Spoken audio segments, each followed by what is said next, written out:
Travel and food are always top of mind for me. And that is what we've got for you coming up in this week's Live Picks. Now, fancy some Korean-style fried chicken? Well, you're in luck because we have STFood online editor Hedy Khoo with some super easy recipe for it using an air fryer and of course some oysters as well. But first, let's begin with travel. I know many of you are very excited about the launch of more vaccinated travel lanes. But with the emergence of the new COVID-19 variant Omicron, some people might be feeling a little uneasy. Let's bring in travel editor Lee Siu Hua. Siu Hua, what should travelers do, Siu Hua, and how and when should they plan for their next trip amid all this uncertainty over the new COVID-19 variant? It's been a whole year of start-stop travel, and it looks like that's going to be the case for 2022 as well. So, what's a traveler to do? So, actually, our Straits Times writers have been exploring the world since September, October, to places like Berlin and the rest of Germany, to North America, including New York and the Canadian Arctic Circle.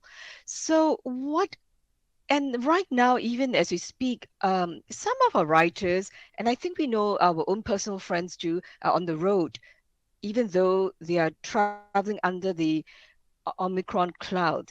And what the choices really, do we want to seize the day and start going out? Because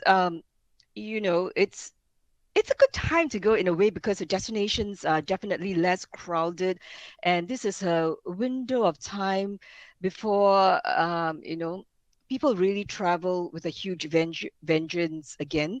And there are the hospitality sector, the airlines are all willing to give flexible policies, right? Booking policies.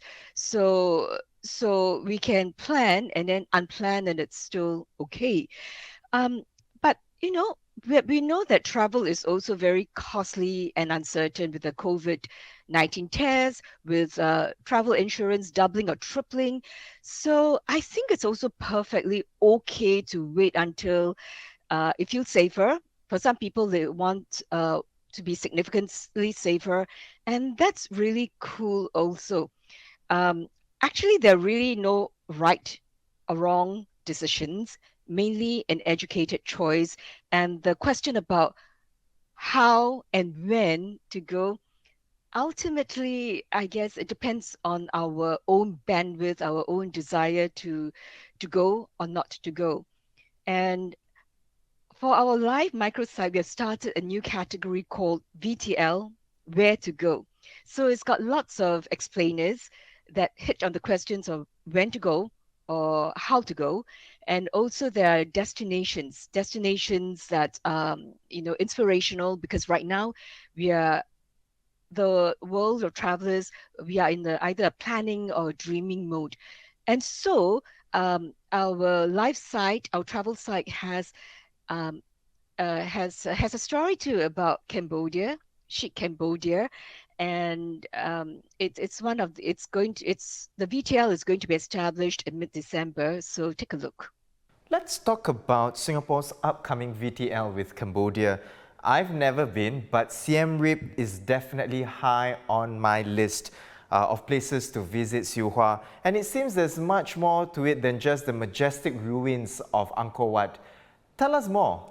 When I traveled there pre-pandemic, it was certainly very revealing. There's a side of Cambodia that's really, chic, on trend, playful. So definitely visit the Angkor Wat, especially at sunrise when it's all dreamy and it's fresh and ancient, and the mystery is wonderful. At the same time, I was in Siem Reap pre-pandemic, and I found a very different side of Cambodia, one that is chic and playful and surprising, very revealing. I was on a secret safari to 5 dining establishments by tuk-tuk, and we encountered these young rising chefs whose forte was modern Cambodian food. So at one place, I had this appetizer, all gorgeous looking, this minced chicken topped with tender local herbs and Parmesan cheese. And guess what? Fire ants. So cooked, yeah. And I took all of one bite, just all of one end, and I was so fast I couldn't taste this tartness of the ant, but it was kind of beautiful in that I realized that the chef was fusing two very different cooking traditions.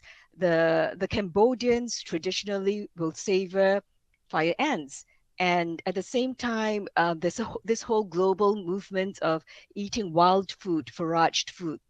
Yeah, so we went on and to see local bars, for example, a Bloody Mary concocted from with um, compot pepper, which is a Cambodian pepper, very piquant.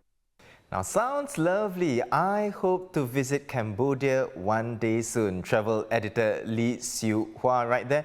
Now, about that Korean-style fried chicken air fryer recipe you need to try. STFood online editor Hedy Khoo joins us.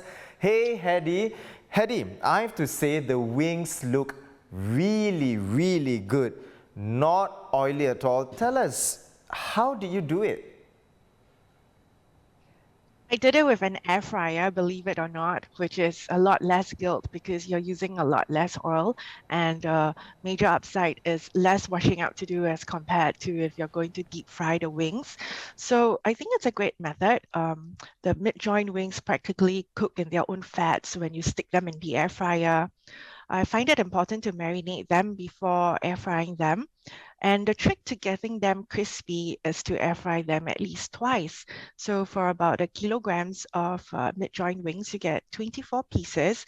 I like to deep fry them all at one go because I'm quite impatient. So I do it for about 24 minutes, but every 10 minutes you got to take the basket out, give them a good shake to make sure they get cooked more evenly, and then you fry them a second round in small batches of about 8 wings each, depending on how large your air fryer basket is. For mine, they can only take 8, and after that I put everything back in the air fryer basket and let them air fry for a third time while I prepare the yangnyeom sauce, which is really quick to prepare. You just, stick a Korean red chili paste, tomato sauce, a little bit of soy sauce, brown sugar, and a little bit of vinegar.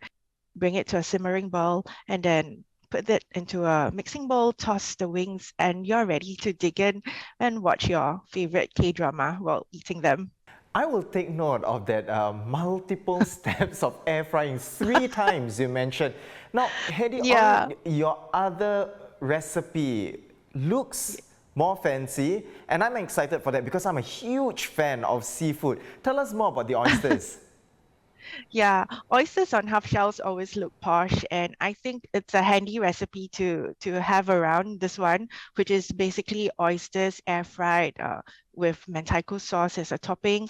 It's called kaki mentayaki, and it's very easy to do. You basically need to. I got sashimi grade frozen oysters off the one of the shopping platforms, and the ingredients are so simple. You just need mentaiko sauce and mayonnaise. Mix that up, slather it on the half shell oysters, and then stick them in the air fryer just for about 2 minutes at 200 degrees, and then you're ready to serve it up. And you just need to garnish it with a little bit of English parsley and lemon if you want it fancier. And yeah, you're ready to dig in.